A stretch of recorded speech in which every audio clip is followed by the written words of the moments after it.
Okay, good afternoon. Welcome to the 84 Million podcast. Very glad to say that we have Mr. John Moore with us today, also known as Johnny Litecoin on Twitter. What can we say about Johnny? Let's see, he's a sound money advocate. He's a payment specialist. I believe he set up Litecoin tech support, but maybe it's a multi-person job. I don't know. And of course, you're a member of the Litecoin Foundation as well. So welcome to the show, Johnny. Great to have you. How are we doing? Thanks for having me on the show. Absolutely. So I thought of you. Obviously, I've followed you on Twitter for quite some time. You're very active there, doing a lot of content and videos and getting on other people's programs and chatting with them. But I think you're a really good communicator on breaking down Litecoin simply. And I think sometimes maybe in crypto, we can lose that and I'm not the guru or anything. Like last year, we were with a coder, David Burkett, and he speaks well too, obviously, but he can go way down into the details of, how the code works and everything like that, when the average person might not be too worried about that in terms of user experience.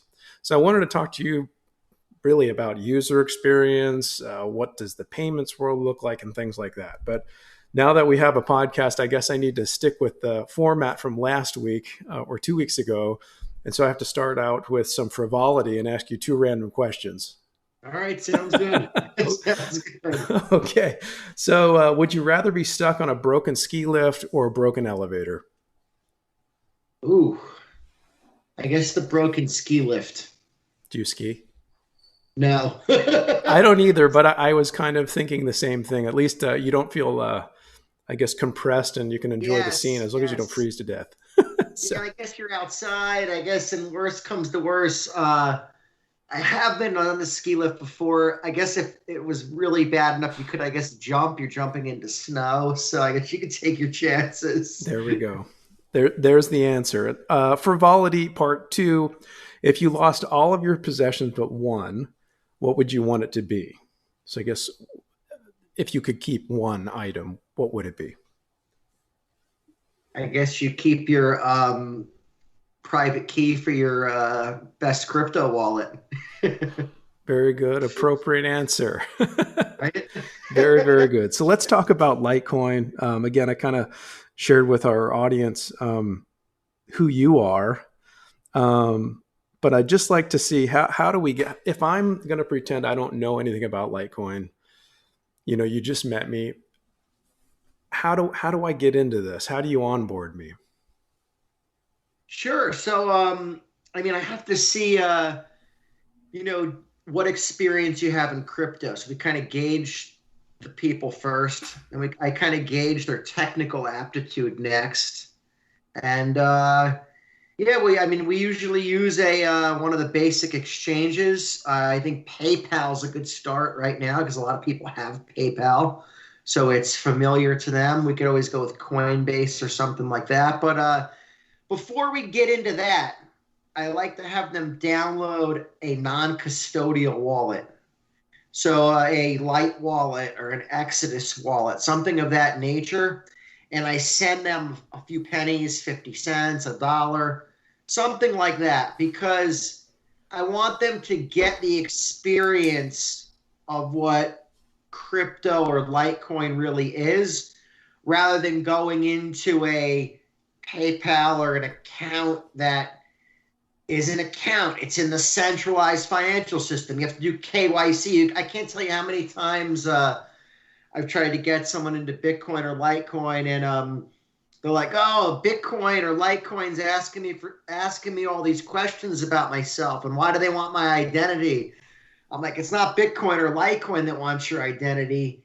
The government wants that for what they call KYC, know your customer, for all that stuff." So that's why I really try to show that non-custodial wallet. First, what that, like I said, Light wallet or Exodus wallet, those are just wallets that provide you with seed words, 12 or 24 seed words, and then let them see a transaction, a blockchain transaction, especially a transaction on the Litecoin network. It's fast. Litecoin's liquid.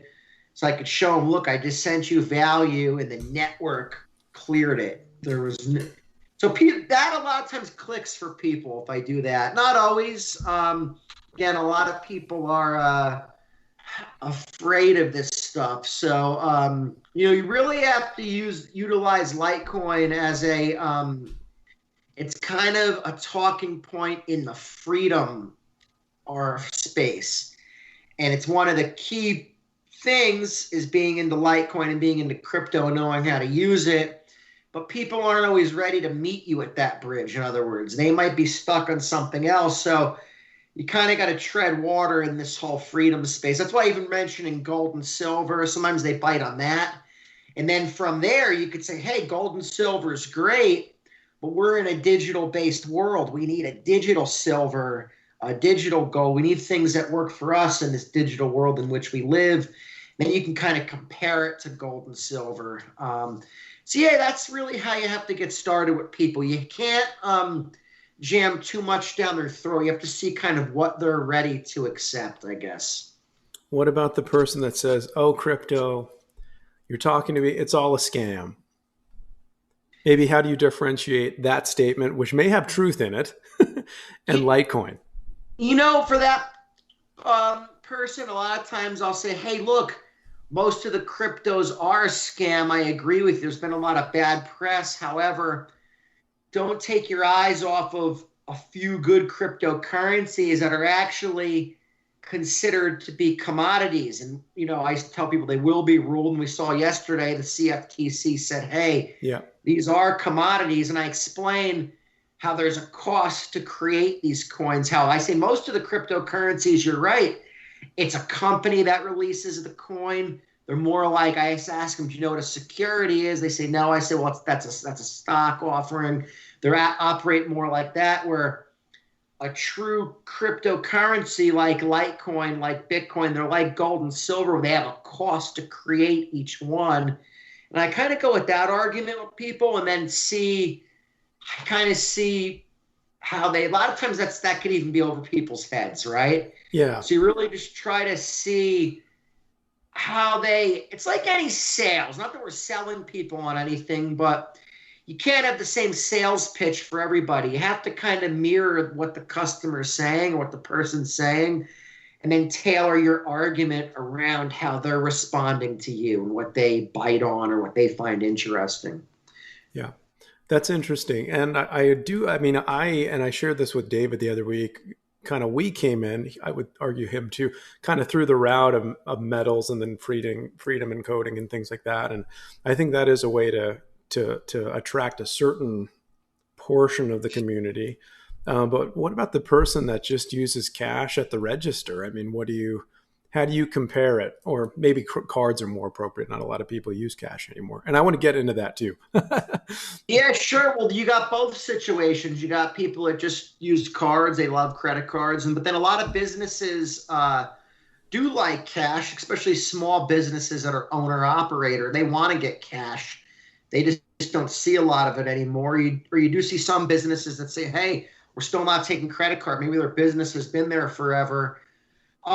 For those people, I just try to explain, look, we're actually really pro-cash, the Litecoin community and a lot of the crypto community, Bitcoin community. We're not anti-cash. We just want to give you cash that works in this digital world in which we're moving into. Because I explained to them, how do you move cash across the internet?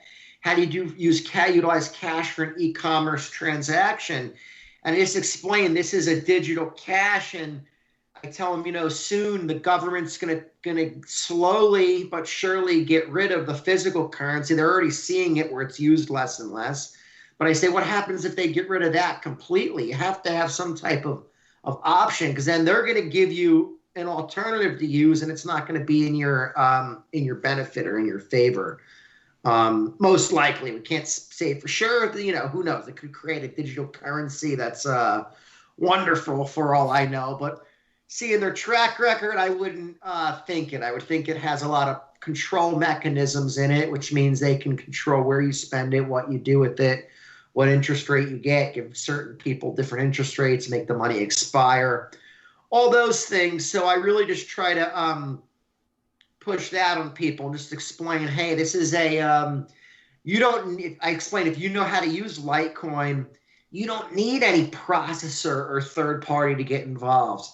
You can kind of reconcile it on your own, and you could process the payment on your own. In other words, the network will clear it, which is decentralized, but you could utilize it like a currency or like cash in a digital form where you don't have to wait for money from the payment processor, which I happen to know a lot about because that was always my business I was in, was putting out credit card terminals and point of sale systems and all that stuff. Yeah, yeah, and I do want to pick your brain on that. Let me see here. So if I'm we kind of talked about your elevator pitch. You kind of you check out who you're talking to. You kind of pivot or tweak your conversation based upon what they're sharing with you. But what about how do I get Litecoin? What are the ways I can get Litecoin? Sure, sure. So when that after I send them the transaction and let them see Litecoin dance and all its magic, then they say, well, how do I get this stuff? Then I say, great, there's accounts that are they're apps. They're called exchanges. And you go in there and it's kind of similar to Venmo or something of that nature. And I say, hey, this is Litecoin's even in Venmo and PayPal. I just, I don't really get too much into, you can't move off the platform just Right. yet. Because again, we don't want to go too far in the weeds. I just explained there's different exchanges that you could buy on. And these are just companies that want to sell you the Litecoin. And I say, hey, if you don't want to use one of those services, you could even go in person to physical ATMs. You could buy the stuff that way with actual paper currency, but you're going to pay a premium. You're going to pay more. Um, and a lot of people get mad about that, but I say, well, if you went and bought silver right now, you're going to pay a 20% premium at most coin stores or more. I mean, if it's an American Eagle coin, you're going to pay a 50% premium. If you buy gold, even the premium on gold right now is 7 or 8% at most coin dealers, where, you can find usually a cryptocurrency ATM that's around that same range. So same type of idea, but I'll say there's different ways to buy and sell it. I'll a lot of times pull out my Litecoin debit card and I say, look, there's really cool products like this Litecoin Visa card. And I explain this has an app and a wallet attached to it. And you can transfer your Litecoin to the app or wallet that this card's connected to. And you could spend wherever Visa is accepted, or you can actually go to an ATM and take out physical cash. That really resonates with people. They see this Litecoin card as powerful. Now, I do like the idea of on-chain payments. Mm-hmm. So not that I'm divided on this. I'd rather, if I had it my way, see people walking up to a register and just paying wallet to wallet on chain. However, the fact that this has a wallet attached to it, right? So there's a wallet attached to this card, and then it has the Visa logo on it, which is really key because Visa is that the railway that's built into every point of sale system. You have to do an on-chain transaction to send it to the wallet. So really all you're doing in a way is, I guess, it'd be more preferential for the merchant if you could make that on-chain payment because they wouldn't have the fees, they wouldn't have the chance of fraud. You're still opening them up to all of Visa's rules, so it really just makes it a lot more convenient for you as the card holder. But hey, if the business doesn't accept Litecoin on chain and you want to pay there, Visa is accepted at almost every business. And the key thing is that Litecoin, it could be integrated into the majority of the point of sale systems that are out there. It's not for certain reasons. It's nothing to do technically. Most of the systems can integrate Litecoin like that. It's actually easy to do. It'd be easy to validate the payment. It would work flawlessly in that environment. It's that the banking industrial complex does not want to allow it. They do not want to allow any type of competitors. So Visa is what's in there. So just take advantage of those Visa rails and spend wherever Visa is accepted. So that is a good option. The cool thing is that card will hold the value in Litecoin, which is pretty cool. So I like that. But again, more of a crypto maximalist. I would prefer if you didn't have to use the Visa network at all and you could just walk up on chain and make that payment. Even though that's the business I'm in, is making money from credit card transactions, I'm just seeing less and less cash used. So I don't mind if people have Litecoin integrated, even if they take it on chain. I don't make money on every transaction. I'd rather see it be good for the merchant. I know a lot of people are still going to pay with that Visa card. I would just, yeah, I like this. I would like to see some of the transactions coming through at least on the Litecoin network, and at least the risky ones. The key is that, as far as the business goes, if a business takes all the liability in a payment situation on the chin. So if there's fraud, it could be 3 or 4 months after that transaction takes place. You can call your card up and say, hey, look, I see a transaction from November. This wasn't me. Then they might go back and say, gee, you know what? No problem. We're going to credit you your money back. Now, it's March right now. The business is like November. That was before the holidays. I don't remember who this was. They could get beat for thousands of dollars. Oftentimes, fraud occurs in non-face-to-face environments. So somebody orders something over the phone. Like I used to do business with a lot of appliance stores. Hey, ship me these appliances to this house. It's abandoned or something, cards from out of state. But, they always have a good story. They say, oh, we just bought the property, this and that. And the salesperson, they want to make the sale. So they're not always a fraud detection expert. They're going to say, hey, we'd rather try to slip this one through. We got our commission and hope for the best kind of thing. So again, if the business can take a cryptocurrency like Litecoin or Bitcoin, especially those two because the networks are secure and the coins are liquid, if they could accept it for payment in that risky situation at least, that would make me happy as a payments guy because I could say, hey, look, I'm giving you Visa for your face-to-face stuff, which is fast. Visa's easy. I like it. The staff doesn't have to learn anything new. But for your businesses that take larger transactions, hey, look, this Litecoin or this Bitcoin is a great alternative because now you don't have to worry about getting a $3,000 or $4,000 or $5,000 chargeback, it's called, and that's when they take the money right out of your bank account. So you don't have any say as the business. You could wake up one morning and thousands of dollars comes out of your account. You call the processor and say, why? They said, well, you had a chargeback.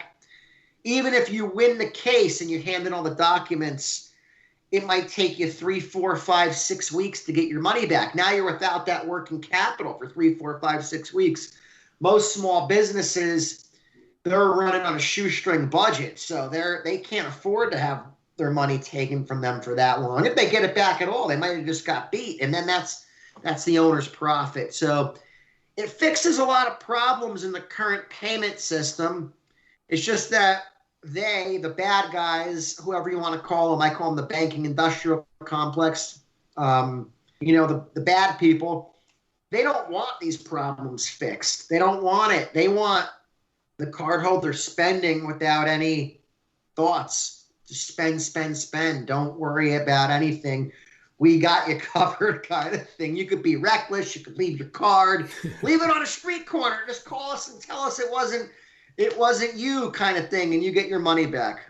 Yeah, don't leave your Litecoin, if you have a mobile wallet, don't leave it unpassword protected, open, and forget it somewhere because someone could drain the whole account and there would be nothing you could do about it. So I think that's something that we can remind folks too, is if you're in Litecoin or Bitcoin or any cryptocurrency, you really need to be in charge of your own personal, you got to custody the best you can and just make sure you know who controls and it's like really cash. who is you. It's the person that holds it. Yeah, and you have to think of it like cash. So that's where a lot of people stop, and they say, well, hey, Johnny, if I lose my password, can I lose all this stuff or this or that? And I say to them, well, if you drive to a bad neighborhood with a stack of money on your front seat or on your windshield, Mm-hmm. and you have to leave the windows down, you're going to come back to your car and most likely that money's gone. Same idea with this.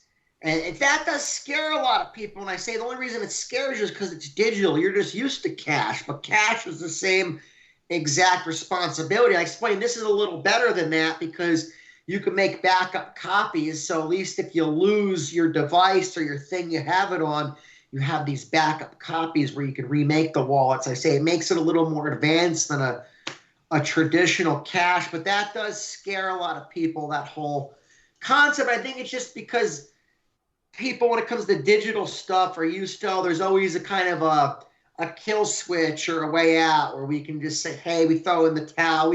We can't do it. Take care of me kind of thing. And that's what they want. They want us by 2030, we'll own nothing and be happy. They want us going into a world where we're weak and feeble. And we say, please, government and company, come protect us. We can't do it ourselves. We need your protection kind of thing. So it's that's a hard concept to get across, but it's it's key just to relate it back to cash in that situation. It's just explain to me, I have to do the same thing with cash. And so actually I make that distinction too as far as utilizing Litecoin.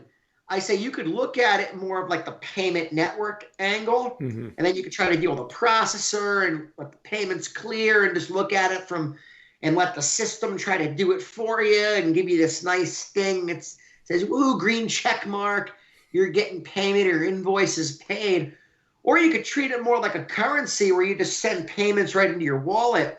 I tell them I like to treat it like a currency. So if you treat it like a currency, you can accept Litecoin today in all these POS systems, because you just, even in like the Clover system, which is popular, I put that system out there, you can add payment types. And then you add, a lot of the Clovers I put out there, add a payment type that says Litecoin or Bitcoin, right? That, let's put a sign by your register or on the tables if it's a restaurant or wherever. Even if it's another type of business, a plumbing store or something that sells larger ticket items. You get Litecoin, still bring the items up in your register because you still have to account for your inventory. Hit that Litecoin as the payment type. It closes out your sale. This way your reporting matches at the end of the day. You just know you took this Litecoin into a private wallet. And then just they're checking that wallet, make sure you got paid. That's half the battle for a lot of businesses and people is they need accounting. They can't say, hey, we can't have no accounting that we got Litecoin or something. So as long as you could show them on the reporting, hey, it's easy to track. And then and then I even go a step further. I tell, if people push back on me there, I say, all right, well, if that's too tricky for you to check this other wallet, right? What do you do if someone leaves cash on your table or someone gives you cash at a register to an employee? We have to count it. Okay, how do you count it? Does a machine count it for you? No, the person counts it. And people are getting worse at counting. I can't tell you how many times I'm getting wrong change back. I was going to say, can we produce change when we divide a dollar? Yeah. So that's kind of how I look at it, from attacking the market or attacking the public. Yeah, this is all good stuff. I have all these questions, and then it's like we got to let it flow where it goes. So what we talked kind of about, how do I get it? The liquidity of Litecoin, ATMs, exchanges, maybe some over the counter. Obviously, if you know somebody and they're willing to do an exchange with Litecoin too, and you've called it kind of like Litecoin's more cash-like than maybe Bitcoin, or the silver to Bitcoin's gold, as it said. It's just a little bit more. I guess the currents are different. It's a little faster, it's a little cheaper, or a lot faster, a lot cheaper. But it's the digital currency for payments. And I think you already talked about that. And I want to go a little bit further with that. By the way, there's a book actually written by e-currency hodler called Litecoin, the Digital Currency for Payments. It's available on Amazon. It's available on the Litecoin Foundation. I've got a copy back there. It's a few years old now, but Litecoin was created as money. And I don't know if I can say that any clearer. It's yes, you can get ordinals. We talked about those. Yes, there are NFTs which you can launch on top of it, but primarily this was created as money. And I think it's incredible. So being a payments guy, and by the way, we do have some Q&As at the end. Um, you know, how have you, what does it look like now in 2023 versus maybe 2017 with businesses wanting to adopt Litecoin as payment? Um, it's obviously more. I guess it's different. There's more options now, so it makes more sense, and people have heard about it. But on the flip side, there's been a lot of bad press about crypto, so people just lump everything in together. So a lot of times people will laugh you off if you bring it up as an option because like, oh, they saw an article about FTX or about something crazy, and again, I just again, you could even remind people. You could say, well, look, now when everyone was laughing about it, that was actually the best time to buy it, and explain how the price is now back up and how um, I really just explain that if it comes to accepting for payment, you don't have to keep the stuff. You can liquidate it and turn it into the currency that you want when you want. You can sell it right away. It's just that this will give you a secure way to accept payment. You know, I have a rule. You don't tell people what to do with their money. So it's not like when when they accept credit card, I'm sitting there and saying, you better keep all the payments that come in. They're a business. They're going to be like, Johnny, I got to pay the rent. I got to pay the bills. I'm lucky if enough money comes in. So don't be mad if people have to convert it into dollars or spend it or get rid of it. Saving money is a luxury. So I'm just more about the use of it and actually taking it for payment and converting it into another currency just to get that secure payment method. That's a good use of it. I like to keep it as money to save a little because I'm bullish on it and I think, hey, it's going to outpace these other currencies and it's going to appreciate in price while dollars, euros, all these other currencies are going to decrease in price. I like the monetary policy of it, that there's only ever going to be 84 million Litecoins. I like that it's 4 times Bitcoin. There's only ever going to be 21 million.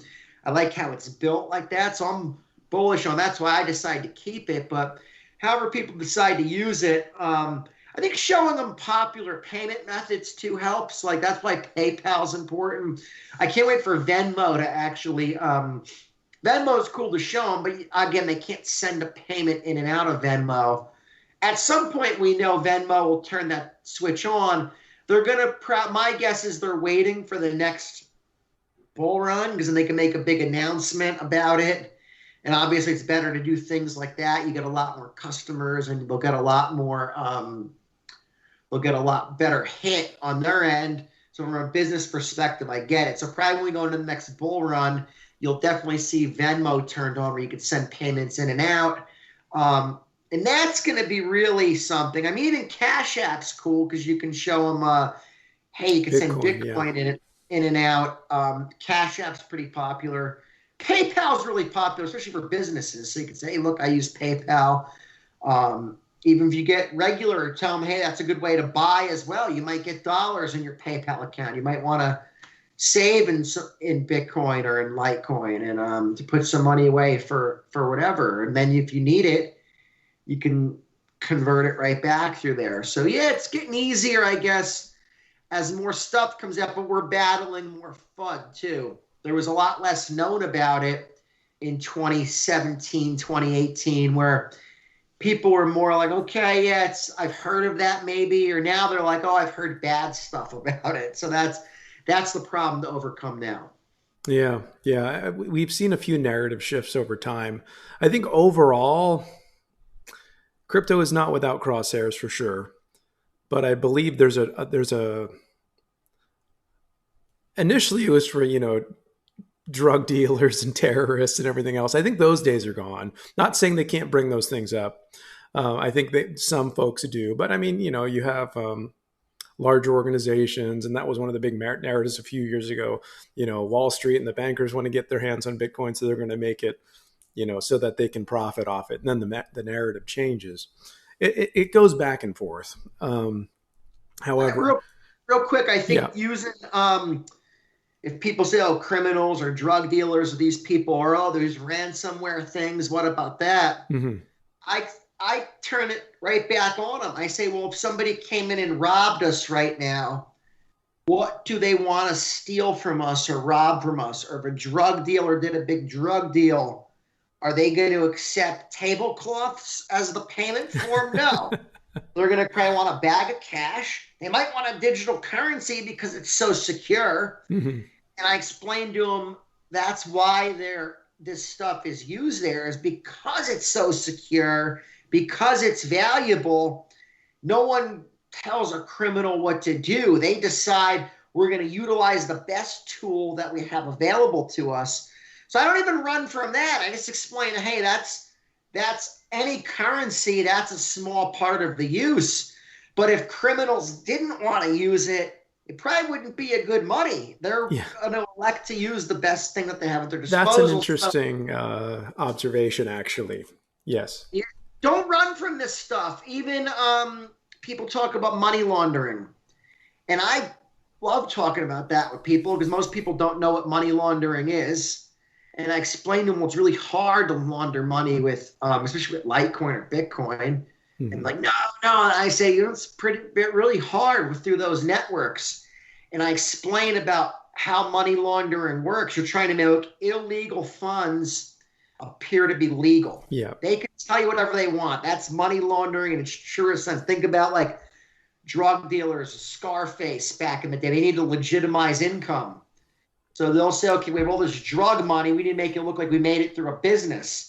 So are you better off utilizing the visa system and the banking system that has these automatic reporting requirements and this automatic reporting structure built in? So you run payments through that. That laundering is being stamped into that system, right? Where the Litecoin or Bitcoin network, it's decentralized. Nobody reports to anybody. So it's very hard to launder the money, especially when there's when the payments can be seen, when the system itself can be audited. So it's not an easy thing. So it's much more preferred in that other system where everything is a Visa. If you do credit card payments, you could send a 1099. You don't have to. You don't even need a launderer in that case. You just set up a credit card merchant account. You run whatever payments, you sneak whatever payments through your business you need. They send you a 1099 that goes on your tax return. You actually cut out, they made it easier for you to launder funds. If you launder funds through Litecoin or Bitcoin, you're going to have to do it the old school way and involve this other person that runs it for you, and you have to pay them all this stuff. And then also, too, if you're laundering money in the traditional system, you don't need the funds. You're laundering credit. Hmm. So you don't even need the funds up front, and it has this protection built in where Litecoin or Bitcoin actually need all the money liquid and available. So it's really, as far as that perspective goes, way harder, but they'll never let us onto that. They'll say, no, no, they're laundering all this money. And then I've even made people at banks like feel stupid and like I've had booths set up and they're like, this is used for money laundering. And Hmm. I'm like, do you actually know what money laundering is? And they're like, I'm like, no, no, you came over to my booth. You're saying crypto is just for money laundering. I say, what is money laundering? Please tell me. Please explain it to me. And then I've made them look stupid in front of people. I said, well, here's what it is. Don't you think your system's easier to launder the money through? If I was the money launderer, why on earth? I said, that might get you killed on the streets. You're picking Litecoin to launder the money through when you could have done it just through a bank in the Visa system. Like, Yeah. you might get a hit out on your life if that's the case. Yeah. Isn't it? I think it's always interesting to consider that. I believe the US $100 bill is like the international Yeah. unit of account for crime or underground activity. And again, the US dollar has value and purpose, therefore it will function in the white and the black market. So I do think that's interesting that you mentioned that. For crimes, you can use crypto because they are functional and secure and all those things, but you'd be foolish to. And that's kind of what I think. Like, why would you choose Bitcoin and Litecoin? Why would you choose a transparent digital network where literally anybody can get an address and run the entire account history? Why? Granted, there is an anonymity, not if you're touching an exchange or anything else that's KYC, but you could arrange it, but it sounds like a lot of work.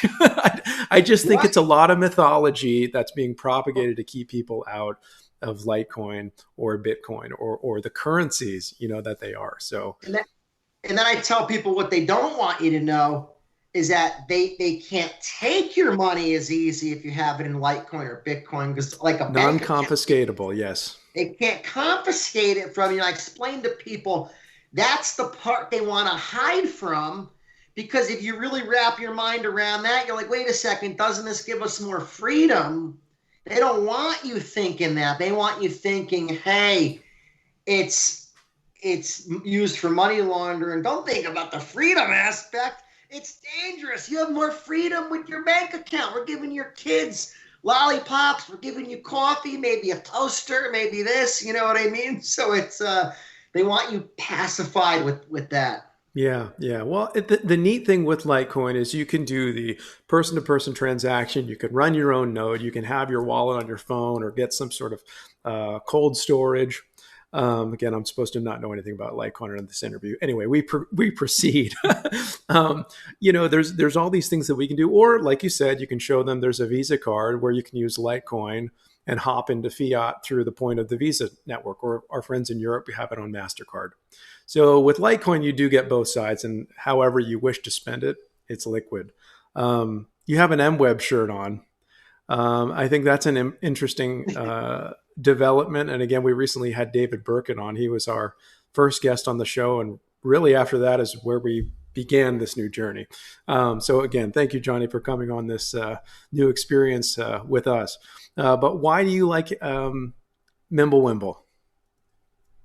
So I like it because it a complete privacy coin. I guess my fear is always about auditing the system, a total number of coins if you can't see anything. And I do like the transparency of the Litecoin network and the Bitcoin network. It makes it this truth protocol. For me as a processor, that's actually what drew me to it. The fact that I could take a transaction ID, look it up, and see what happened with the payment. And I said, well, wow, this brings about complete transparency where the legacy system's so opaque. I said, if they only had this in the legacy system, it would solve us a lot of problems as the processors. It's so vague what they're doing, and it's so I love that aspect of it.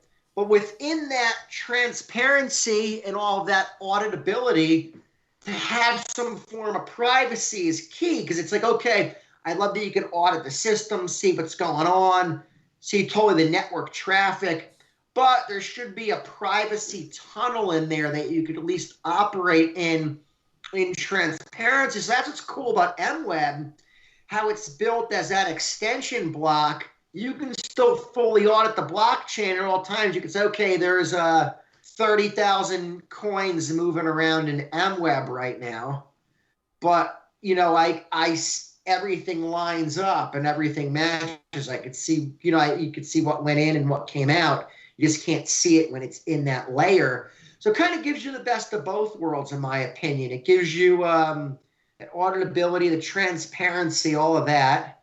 So it kind of keeps everybody happy. And then money is supposed to be free. So it's like, okay, well, once I went through your KYC government and did all this with legally bought funds, I should have some right to privacy as my money. And then that's a human right. So I would hope even the even the CBDC, I would hope that they come out with, maybe that'll have MWeb or Mimblewimble built into it. That would be interesting. That would be interesting. I think it's going to have something like that. It would not fly. I mean, I don't think it would be private to government, of course, but it would be private person to person. And there's even, there's even a lot of senators and Congress people are talking about that. Hey, people still not everyone wants it as a control mechanism over our lives. Mm-hmm. That's just we're fearful that the globalists, the WEF, the bad guys, the banking industrial complex, what all them are going to want to do to us. But then we do have people fighting for us. They're saying, no, no, no, we need some. So I could see that potentially happening. That's why I would keep my fingers crossed that would happen. But as the citizenry, I want to audit the government. I want to say you have to settle transactions on chain so we can see this. Let us audit the system. We don't want to take your word for it. We don't want you to say there's this much gold in Fort Knox, or we spent this, or we did this, or how much is missing from the Pentagon. We want to go in there and freaking look for it with our own eyes. And if we want to audit the system when we want, we should be able to. But within that system, peer-to-peer transactions, people still deserve some type of privacy. Because if not, then, we might be good to go. The people that thought ahead and got into Bitcoin, got into Litecoin, we might still have some freedom. And the currencies will really go up a lot in purchasing power versus these fiat currencies or these central bank digital currencies.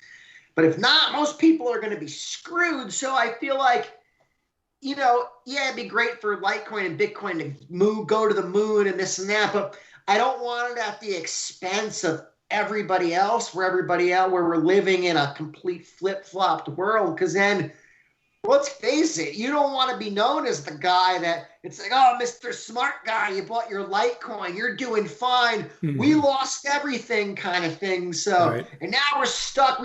We can't buy meat. We can't do this.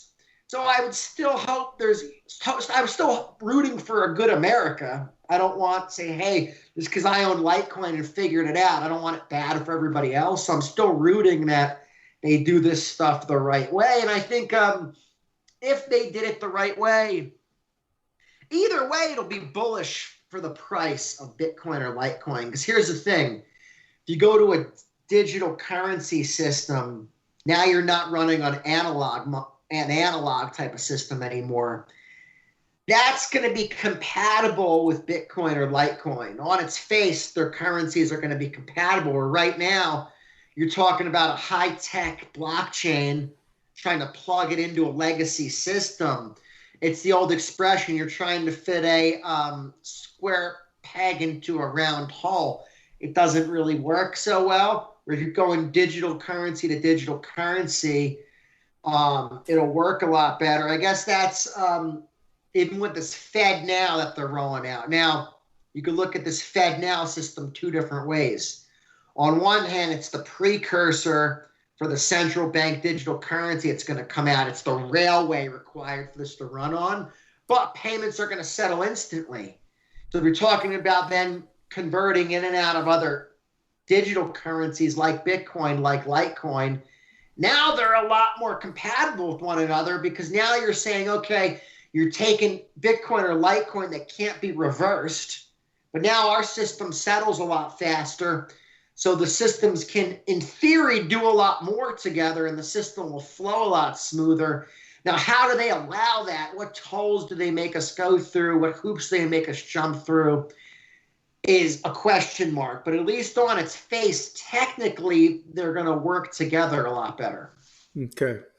Yeah, FedNow is interesting. We'll have to see what comes of all of this. I think it is on the horizon, and a lot of us are expecting more centralized digital currencies coming from governments, whether it's China or Russia or the United States, or we will have to see. Or we could say maybe, government, they say there's a better system, decentralization. I guess we'll have to see.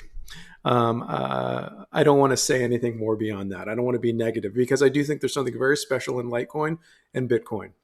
And, as let's call it the Nakamoto standard, right? A non-government monetary system. But I also realize that governments don't like to relinquish control so quickly. And they currently, the banks of the world do have a significant amount of control. And maybe like Ron Paul would have said regarding the Federal Reserve, which is our central bank, Fed now would be administered by the Federal Reserve, is maybe we don't have to end the Fed. Maybe economics wins and the Fed ends itself. In that environment, I absolutely do think, which would not be a great day, at least acutely. I think we can recover. But if the Fed was gone, if the Fed ended itself, through kind of a policy suicide, it wouldn't be a bright day. but ultimately maybe it could lead to more freedom afterward, and then we would have to see. And I think what we have here is part of a potential solution. I think Satoshi released something that was supposed to be part of the solution, but you've, like you mentioned, the bad guys, and that's a general term, but let's use it. The bad guys wouldn't want this alternative freedom-based system. So there is that back and forth between decentralization and centralization still has a pretty tight grip. Go ahead. Yeah, I did a video about this the other day saying that we really need to get out there as America. If we want a strong America for the long term, and if we want to have any shot at remaining the actual reserve currency of the world, we would need to end the Fed sooner rather than later. See, money should be a debt-free instrument. Money should be issued out of the Treasury, come out with zero interest attached to it, or with a set monetary policy where it's okay, here's the currency that we're going to create, and you can convert whatever Federal Reserve notes into this new system at this rate. Here's the new money supply, and it's going to emit now at a 3%, 3% emittance rate every year, every week. We know exactly what's coming onto the market. Then they can't mess with the money supply. They can't mess with the interest rate. And if we did that sooner rather than later, yes, it would cause short-term pain for long-term gain. We would remain the dominant superpower, the dominant country if we went to it, especially if that treasury dollar was backed by gold or silver. That's how I feel they should do it. In the future, they can maybe back part of it by Bitcoin or Litecoin or something like that if the market caps were a lot higher. But I feel like for now, even if they had it backed by gold or maybe a basket of gold, silver, or maybe oil somehow, some way, I don't know how you'd really do that. But if they did have it commodity backed, that would be the way to go. And it would really give us more. Again, they play around with the interest rate. They control the boom and bust cycles. They control these markets. And the Fed chair talking shouldn't move the markets. Jay Powell should not get on TV. He farts the wrong way. He breathes the wrong way. The markets sell off. The markets rally. The markets think this. Is he going to 50? Is he going to 25? Are they going to pivot? Are they going to do this? Yeah. He said tighter credit markets. Oh, my God. Oh, my God. So it's too much. What did he say? What's he going to say tomorrow? Speculating on it. So if money came out of the Treasury as a debt-free instrument with no interest tied to it at a set emittance rate, these people could say whatever they wanted to. It ain't going to affect the markets. And that'd be a path more to free markets. A lot of people in the gold and silver community feel that silver and gold are manipulated in price. I don't think gold is manipulated as much as silver is. And you can just look at the gold-silver ratio over time. Silver is really needed in a lot of all the high-tech industrial stuff we do, every cell phone, every electronic vehicle battery, every car, every solar panel. All this stuff requires a ton of silver. I think by the year 2050, more silver is just going to go into solar panels than's mined every year.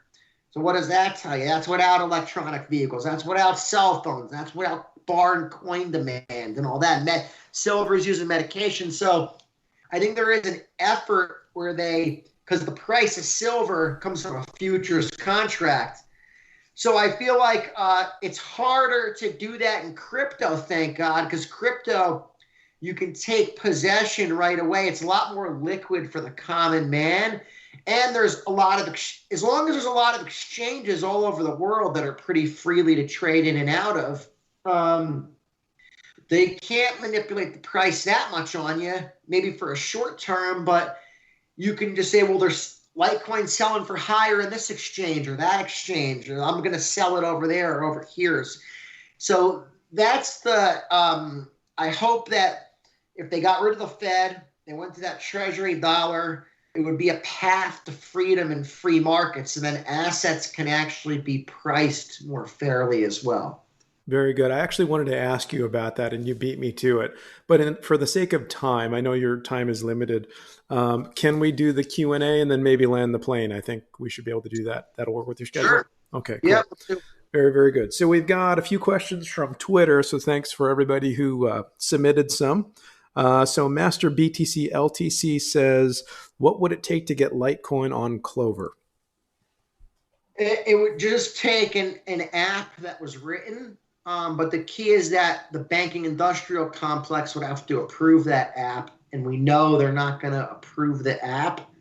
I think the best shot at getting an app approved would be maybe like if BitPay did an app in Clover, or a company like that that's really in bed with the system, than just going with like a light wallet app that's on chain. I would think that you'd have a lot harder time getting it approved that way. But I can't see him really approving it yet.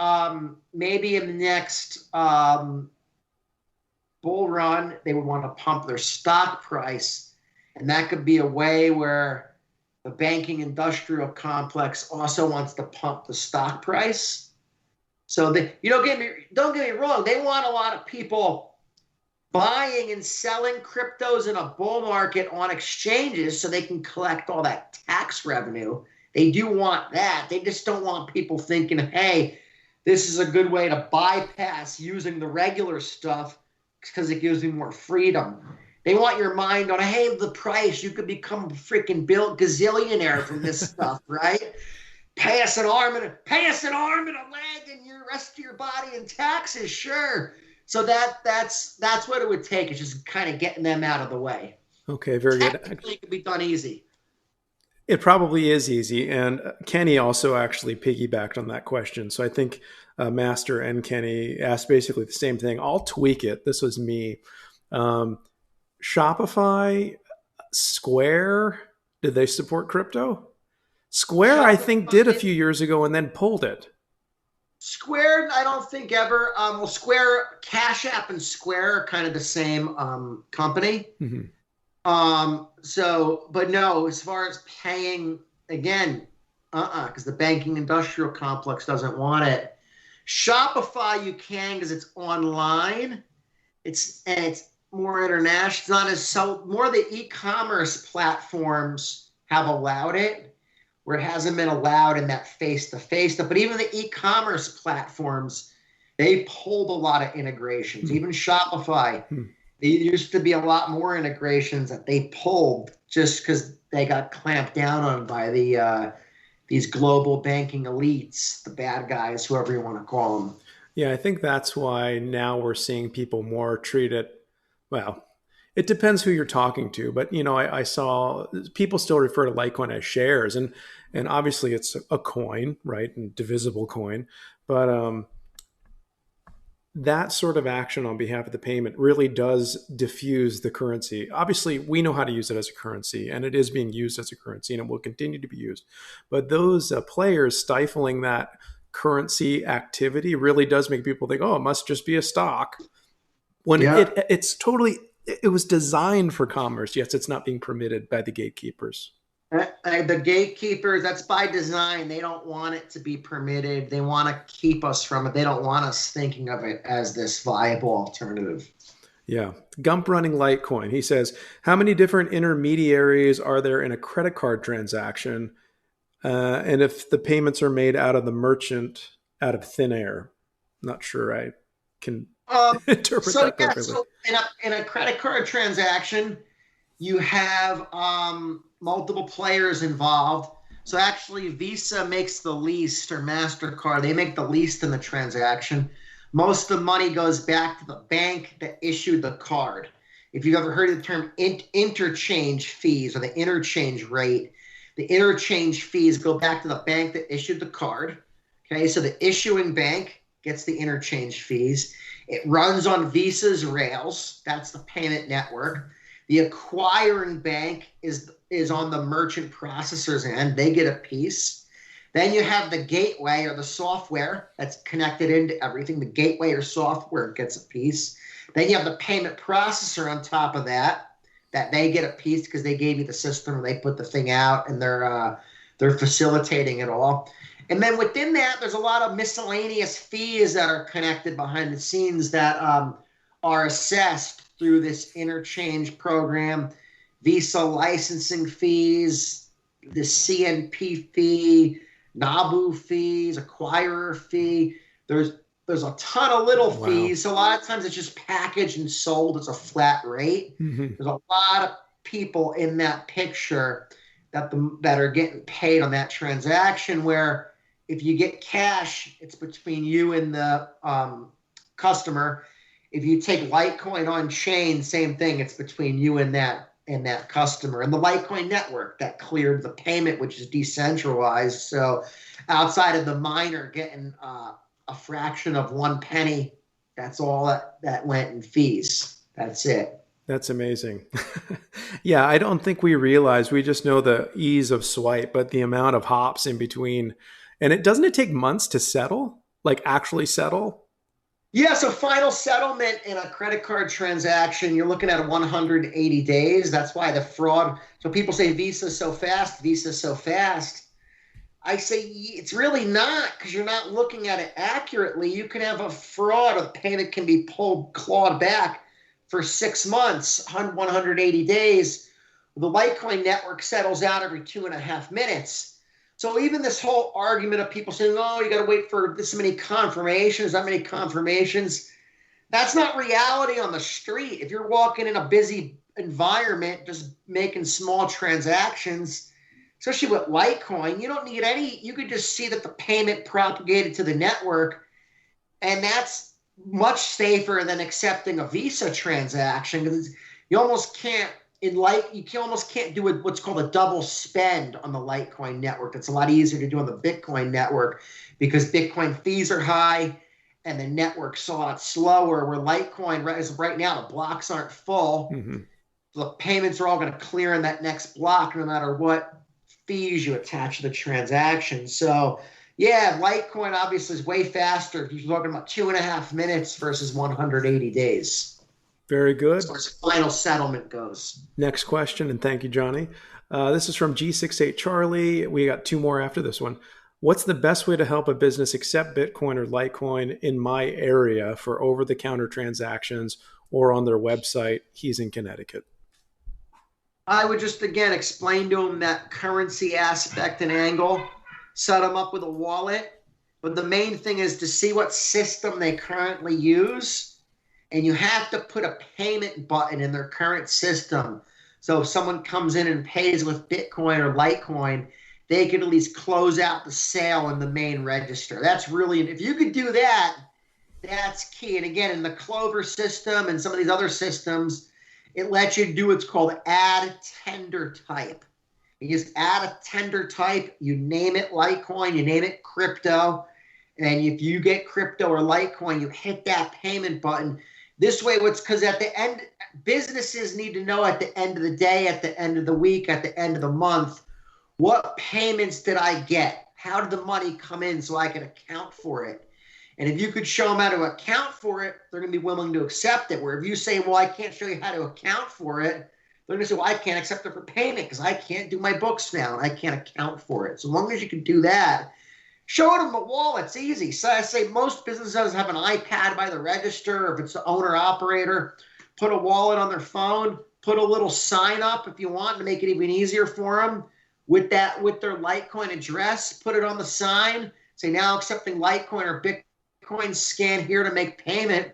They can make payment, and then at your leisure, you just whip out your phone and it's okay, cool. I see that the payment came in. You don't even have to open up the app and show them a QR code.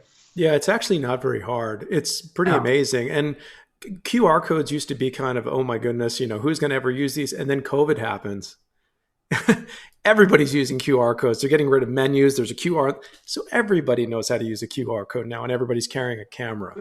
Which is So, good for crypto adoption, that people kind of understand the QR code more, how to yeah. scan, what it is. So with that does help crypto adoption, I guess, in some ways. But don't be scared that people are say, oh, it seems like it's adopting a lot slower. Look at Apple Pay. That took forever to take off. Even still, a lot of people don't use Apple Pay. It's so Mhm. easy. But people just, gee, if you show them Apple Pay, they're like you're reinventing the wheel for them. Even swiping credit cards. Some businesses, you still swipe the credit card. instead of reading the chip or reading the digital component on the card. Hmm. And that system's been around for 20 years at least, especially in Europe. They adopted it right. So it's just that money and stuff and payments take a long time to evolve. Yeah, good deal. It's coming. It's happening now, and we'll see where it continues to go. Next question. This is a price prediction. I don't know. It's from the audience. So what do I have to say? XYGRX. What is the price of Litecoin at the end of this year? Please, without exaggeration. I'll give you guys a price of where I think it's going to be going into the halving.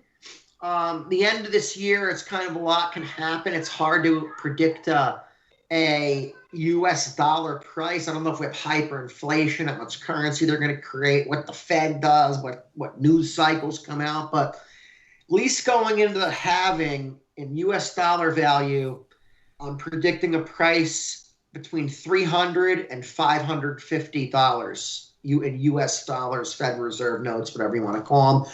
Where I'm deriving that from is I'm thinking that, okay, well, Bitcoin should be around 30,000. I mean, it's close to that now. All right, so if we have a $30,000 Bitcoin and the ratio goes to 100 to 1, where it traditionally went a lot better than that into the halving. Now, you're about 50 days before, I believe, is when it usually peaks. So that brings us kind of into mid-June. So yeah, we're talking about, okay, about 3 months from now, if it goes to 100 to 1, Bitcoin's at 30,000, you're looking at a $300 Litecoin. But Litecoin's appreciated and outperformed Bitcoin a lot. There's been a pump a lot of times leading into this halving. So the last 2 halvings, it's went down to under 60 to 1. I think last one halving, it went 54 to 1. And what I mean is how many Litecoins equal 1 Bitcoin, okay? And if you're at a $30,000 Bitcoin at 55 to 1, now you're talking, about a $550 plus Litecoin price. It's kind of where I'm predicting it to go in that range. I think that's realistic. I think you are going to get the halving pump. History doesn't always repeat, but it rhymes. So it has happened a couple other times. Again, we're in a weird environment right now. If we don't get it, don't get too disappointed. But history does kind of rhyme. So I'd expect some type of bullish action on Litecoin, especially now that it's been kind of ruled a commodity. I think that's kind of more of a green light for it. So I would expect, we have seen it move up. Litecoin is moving up really nice, but it kind of fell off a little because of this whole banking crisis and all that came up. Don't be disappointed by that. A strong Bitcoin is ultimately good for Litecoin. It's kind of like the sun being out. Are you more likely to have a nice day or a nice party if the sun's out? The sun could be out and it could be cloudy in your backyard for a little bit. But, usually if the sun's out, you're going to be more likely to get sun. So I would just say be happy that Bitcoin's doing good, and I think Litecoin price will follow. Very good. Very good. This may be the most important question we have, and it's from Animal Litecoin, and it is, what is his squat personal record? We all know you are very much into wellness and fitness, sir. It is evident. I actually, because of a couple, I really can't squat much anymore without getting too into it. So I don't do much heavy squats at all. I do more like one-legged air squats with no weights. I kind of, for legs, I just do some leg machines. I do a lot of stretching, a lot of yoga, a lot of kicking. I just can't squat heavy like I was when I was a kid. But bench personal best was, I have bench pressed in my heyday 405, which is four big plates on the bar. I don't lift heavy anymore. I'm going to be 41 years old. So 41 years old, it's more about reps. I do explosive reps, which I think is good for muscle growth. I think if you can and your body will allow it, don't go too slow. Think about a sprinter. You're going to get a lot better results being explosive, and your muscles going to have more edge on it and shape. But yeah, probably now I don't bench very heavy anymore. I even bench and I go up to maybe 205, and I just do reps with 205 and do my sets of 10 or 12 or whatever. And it's just more about the good, clean reps. Do them quick, do them fast. And I love pull-ups. So do pull-ups. Pull-ups are probably the number one exercise. So do your pull-ups, and then Master is doing that push-up contest. So make sure you participate in that. So what is that? Tell us what that is. You got to do as many push-ups each day as the Litecoin price. So start it now. Litecoin might go into that having pre-pump $400 price. You guys are gonna be doing 400 push-ups a day. You're gonna be looking jacked. Start So with 88 today. start with 88 today. It's a lot easier. Well, very It's good. like Well, buying it. It's gonna be a lot easier buying one Litecoin for $88 if you want to buy and the price is 400. that is correct. Here, here. Well, Johnny, it's been a pleasure having you on. I appreciate your time, hopping in so quickly, and we'll get this posted. It'll go on the podcast, and you can find this podcast wherever you listen to podcasts. We'll have a link at the 84million.com website. And anyway, we hope to have you on again. I got through most of the questions, but like I said, we didn't hit every one of them. But I think we had a very good conversation, and we'd look forward to having you back again. Awesome, awesome. Thanks for having me on. You bet, sir. All Take right. care. Bye bye. Bye.